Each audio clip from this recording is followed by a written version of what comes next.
In Organon of Medicine, Samuel Hahnemann explains in Aphorism 105 to 145 the important concept of drug proving, which forms the scientific foundation of homeopathic materia medica. Meaning of drug proving we'll see.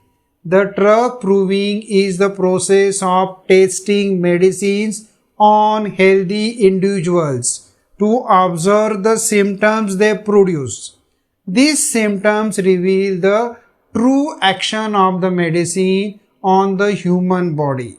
When a healthy person takes the substance in a controlled manner, it may produce various mental, emotional, and physical symptoms. These observed symptoms are carefully recorded and later used to select the remedies for patients with similar symptoms.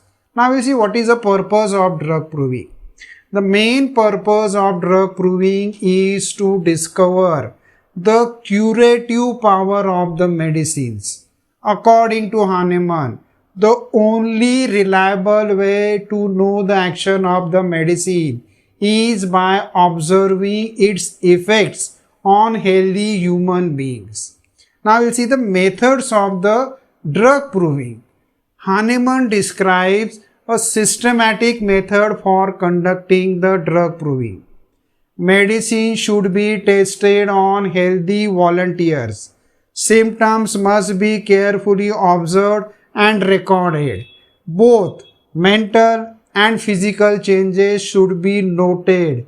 Each prover's experience must be documented accurately. This careful observation helps to build a complete symptom picture of the medicine. Then comes the importance in homeopathy. The symptoms obtained through proving form the basis of homeopathic materia medica. When a patient shows symptoms similar to those produced by a particular medicine, that remedy can be prescribed according to the law of similars. Now we'll see the concluding part. Thus, Aphorism 105 to 145, which explains the concept of drug proving, which is one of the most important scientific methods introduced by our master Dr. Samuel Hahnemann. Through provings, the physician gains the precise knowledge about the effect of the medicines, enabling accurate remedy selection and effective homeopathic treatment. Thank you.